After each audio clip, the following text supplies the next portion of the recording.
Thank you for your time. We're going to show you a nice fall recipe using butternut squash and some other vegetables, and it's actually quite easy to make. So we're probably going to show you right there, the ingredients that you're going to need. So garlic, onion, medium-sized butternut squash, a potato, a couple of tomatoes, and some greens. The green doesn't matter. We just use a leek here and some parsley and Swiss chard because that's what we had in the garden. And so here it is all chopped up. You've got the potatoes on the right and the butternut squash, the onions, the leeks and the vegetables, the garlic and the tomatoes.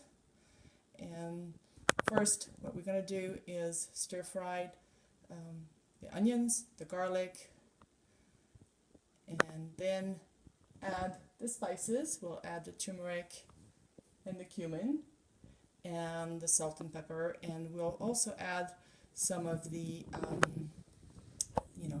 cayenne pepper if you like that, and salt up to taste. And then we'll add the butternut squash and the potatoes and saute everything together. When we saute this, we'll just add some chicken broth. You can add some water or some vegetable broth, but you can also add chicken broth. And the whole thing will be cooked about an hour, maybe an hour, 40 minutes to an hour. And then I will show you that second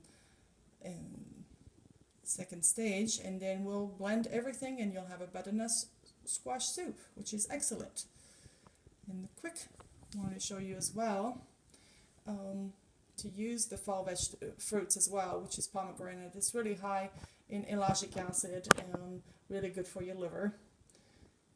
And here are the beautiful pomegranate. Now you can go online on other YouTubes how to peel pomegranate quickly and efficiently, because that would take too long here. But I also wanted to show you right there in the middle how you see that baby butternut squash, because just like with any squash, you don't have to wait until they look like big fall vegetables. You can also have them all summer and just eat them like you would eat a zucchini. That's just a little side note. And there we go. Alright, so now we are starting to brown a little bit the onions and the garlic, and after this is done, this probably took about a few minutes, we are adding the vegetables and the tomatoes and stir frying them a little bit as well.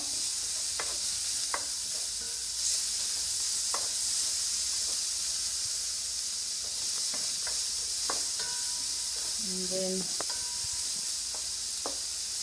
after this we'll be adding the butternut squash and a few potatoes that were mixed in there. It's at least 3/4 butternut squash and 1/4 potatoes. And then here we go, 1 teaspoon of cumin, 1 teaspoon of turmeric. It's going to add a beautiful color to it. And 1/2 teaspoon of ground pepper. Fresh pepper would always be best. And then of course salt. This is our healthy salt there, the pink salt. And we're stir fry this for a few minutes before adding the chicken broth. I'm going to show you the chicken broth, even though we're not going to put it right away, but it's about 5 cups of chicken broth, so you can add either as much, make it as concentrated as you want, or add more water depending on your taste and availability. And so we're going to finish this process and then show you how we just blend the whole thing.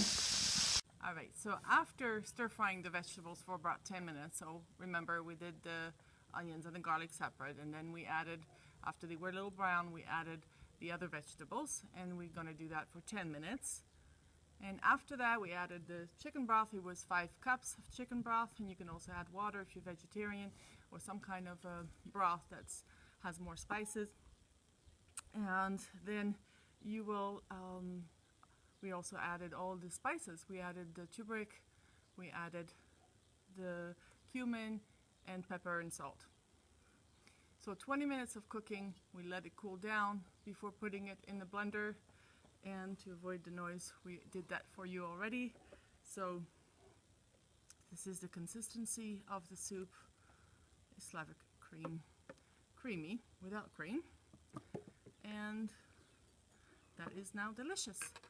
We also use the seeds of the butternut squash, just like pumpkin squash. I mean pumpkin seeds. They're all the same. They're all the same family, and they can make a great little snack. And you just put them about 15 minutes in the oven at 350 with adding a little salt. No oil, nothing. Just put it straight in the pan with the oven heated. And there you go. This is another fall recipe. Thank you for your time.